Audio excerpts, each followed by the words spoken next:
بسم اللہ الرحمن الرحیم۔ عزیزان مان، آج فروری 1984 کی 10 تاریخ ہے اور درس قرآن کریم کا آغاز سورہ المدثر سے ہو رہا ہے، 74ویں سورت 74۔ جیسا کہ پچھلے درسوں میں آپ کے سامنے آتا رہا ہے، وہ انقلاب عظیم کے جس کو برپا کرنے کے لیے حضور نبی اکرم صلی اللہ علیہ وسلم کا ظہور قدسی ہوا اور قرآن کا نزول ہوا، یہ صورتیں جو ہیں آخری پارے کی، یہ ان کا پورا منظر سامنے لاتی ہیں۔ نزولی ترتیب کو تو کوئی اہمیت نہیں ہے، قرآن اس شکل اور ترتیب سے قرآن ہے جسے نبی اکرم صلی اللہ علیہ وسلم نے ہمیں دیا، امت کو دیا، لیکن مضمون کے مفہوم کے اعتبار سے یوں نظر آتا ہے کہ یہ اس انقلاب کے آغاز کی صورتیں ہیں جس کا ظہور آگے چل کے ہوا ہے۔ ایک انقلاب عظیم دنیا میں آ رہا تھا۔ المزمل تو پچھلے 2-3 درسوں میں آپ کے سامنے وہ صورت آ گئی۔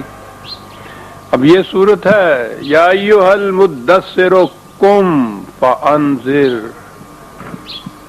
وربک فکبر وثیابک فطہر۔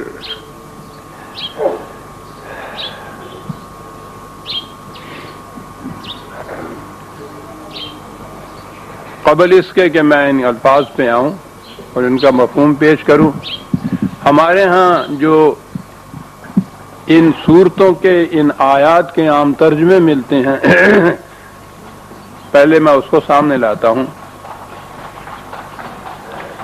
ہمارے ہاں کے تراجم میں ویسے تو وہی طرح غزلیں ہیں، طبری میں ایک تفسیر لکھی اور اسی کے اوپر چلے آ رہے ہیں، لیکن فی الجملہ مولانا شیخ الہند محمود الحسن علیہ الرحمہ کا ترجمہ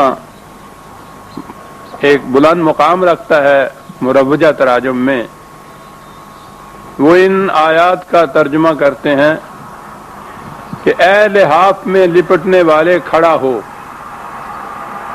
پھر سنا دے اور اپنے رب کی بڑائی بول، اور اپنے کپڑے پاک رکھ اور گندگی سے دور رہ. یہ ترجمہ ہوا ان آیات کا. اس ترجمے سے آپ کے روح میں کوئی ارتعاش، دل میں کوئی کپ کپی، روح میں کوئی حرارت، ذہنوں میں کوئی جلا، آنکھوں میں کوئی بالیدگی، کچھ بھی پیدا ہوا اس سے؟ کیا نقشہ سامنے آیا ہمارے؟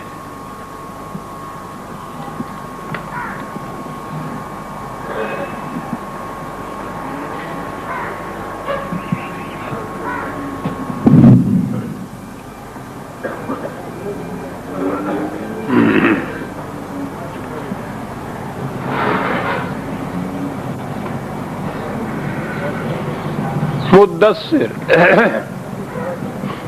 عربی زبان کے لغت موجود ہیں، اور جیسا میں ہر بار کہا کرتا ہوں، انہی لغات کا ایک ملخص خود میری لغات القرآن ہے. اس میں ان الفاظ کا یا قرآن کریم کے تمام الفاظ جنہیں مفردات کہتے ہیں ان کا جو مفہوم یا ترجمہ دیا گیا ہے میرا اپنا نہیں ہے. یہ تو میں جرت ہی نہیں کر سکتا تھا نا. کوئی الہام نہیں ہے اس کے تو ہم قائل ہی نہیں ہیں. یہی عربی زبان کے جو لغات اور مسند لغات ہیں انہی میں یہ سب کچھ ہے، وہیں سے میں نے لیا ہے یہ. لیکن آپ دیکھیے کہ بات کہاں سے کہاں پہنچ رہی ہے. مزمل میں تو آپ نے دیکھا تھا کہ تزمیل، جماعت بندی یہاں سے آغاز ہوا تھا، اور میں سمجھتا ہوں کہ المدثر جو ہے شاید اس کے بعد کا یہ مقصد ہے. یہ اعلان عظیم ہے. پوری کائنات میں انقلاب برپا کرنے کا یہ ایک اعلان ہے. اس طرح سے آ رہا ہے. مدثر، دثر، دال سے رے، تدثیر. خزاں کے موسم میں، اور آج کل تو موسم خزاں کا آ ہی گیا ہوا ہے، تمام سابقہ کوہنا پتے جھڑ جاتے ہیں، شاخیں بالکل ٹھٹ رہ جاتی ہیں.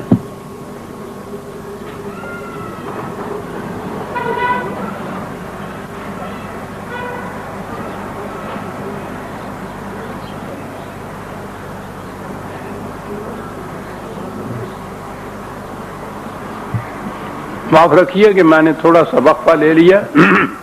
بات وہ آ رہی ہے کہ جس کے متعلق فارسی میں ہی وہ کہنا پڑتا ہے کہ نگے برہم مزن تا نشکنی رنگے تماشا را. وہ کہتا تھا کہ آنکھ بھی نہ جھپک، تماشے کا رنگ ٹوٹ جائے گا. بات ایسی آ رہی ہے کہ میں اسے بھی برداشت نہیں کر سکتا کہ یہاں سامنے میرے کچھ ہلجل ہو. رنگ تماشا ٹوٹ جاتا ہے اس سے. دثر، میں نے عرض کیا تھا کہ آج کل اتفاق سے خزاں کا موسم ہے، پرانے پتے سب جھڑ جاتے ہیں، شاخیں بالکل برہنہ ہو جاتی ہیں، ٹھٹ کی ٹھٹ جسے کہتے ہیں وہ رہ جاتی ہیں. اور اس کے بعد بہار کا آغاز ہوتا ہے. انہی شاخوں سے نئی نئی کونپلیں سرسبز پیدا ہوتی ہیں، اور اس صحن خزاں دیدہ کے اوپر ایک بہار نو جلوہ فرما ہوتی ہے. خزاں دیدہ درخت کے اوپر اس نئی قسم کی کونپلیں، شگوفے، رنگ برنگ سرسبز و شاداب کا آنا جو ہے اسے تدثیر کہتے ہیں. ایسا کرنے والے کو مدثر کہتے ہیں.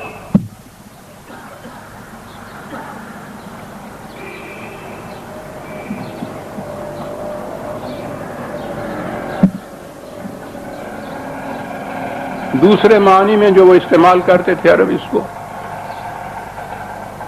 پرندے اپنے پرانے گھونسلوں کے جو بوسیدہ تنکے ہوتے ہیں وہ ان کو جھاڑ دیتے ہیں، نئے تنکے، تازہ تنکے، مضبوط تنکے، ان سب کو لا کے نئے سرے سے اپنے گھونسلے اور نشیمن کو سنوارتے ہیں. اس طرح سے نشیمن کو اثر نو سنوارنے والے کو مدثر کہتے ہیں.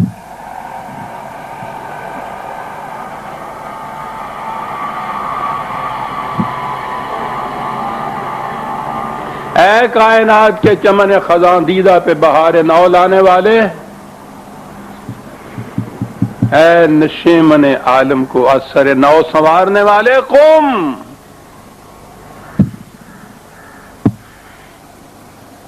غور فرما لیا فریضہ کیا عائد کیا گیا ہے، مقصد کیا تھا اس باسط نبوی کا. ایک لفظ قم کے اندر یہ ساری سنوار. قم.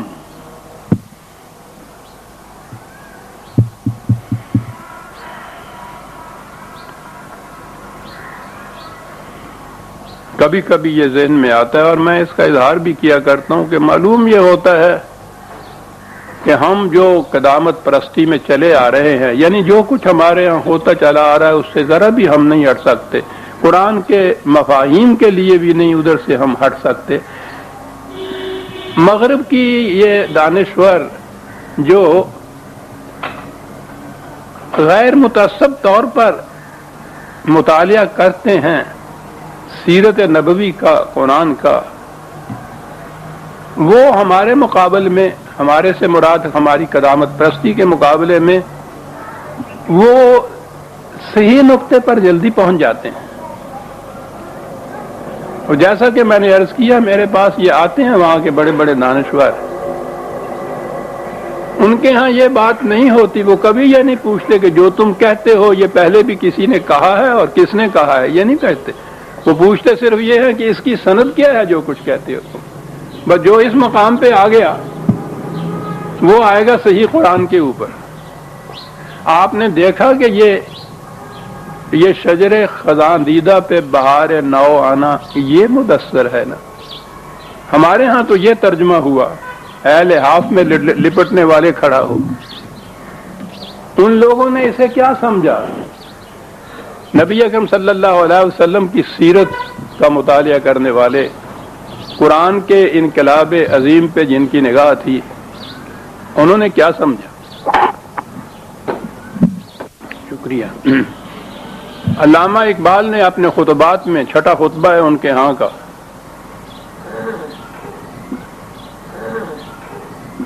اس کی ابتدا کی ہے اور اس میں یہ کہا ہے کہ ایک بہت بڑا تہذیب کا مورخ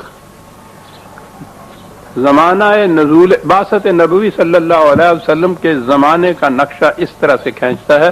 انہوں نے اس کا نام نہیں لکھا تھا، میں نے اس کے بعد اس کی تحقیق کی تو وہ صاحب علم احباب کے اطلاع کے لیے عرض کروں کہ وہ ڈینیسن ہے، جس نے اپنی کتاب emotion as the basis of civilisation, بڑی عظیم کتاب ہے، بڑا نامور مورخ ہے. آپ یہی سمجھ لیجئے کہ اقبال جس کا اتنا بڑا اقتباس اپنے ہاں دیتا ہے، عجیب کتاب ہے، emotion as the basis of civilisation by ڈینیسن. کہیں سے ملے تو دیکھیے گا. وہ یوں ابتدا کرتا ہے، ظہور نبوی صلی اللہ علیہ وسلم کا ایک منظر پیش کرتا ہے کہ اس وقت ایسا دکھائی دیتا تھا. میں پھر عرض کروں کہ مدثر کے یہ معنی ذہن میں رکھیے اور پھر اسے سنیے کہ یہ شخص کیا کہتا ہے. اس وقت ایسا دکھائی دیتا تھا کہ تہذیب کا وہ قصر مشیت جس کی تعمیر میں 4000 سال صرف ہوئے منہدم ہونے کے قریب پہنچ چکا تھا، اور نوع انسانی پھر اسی بربریت کی طرف لوٹ جانے والی تھی جہاں ہر قبیلہ دوسرے قبیلے کے خون کا پیاسا تھا اور آئین و ضوابط کو کوئی جانتا تک نہ تھا. قدیم قبائلی آئین و مسالک اپنی قوت و احترام کھو چکے تھے.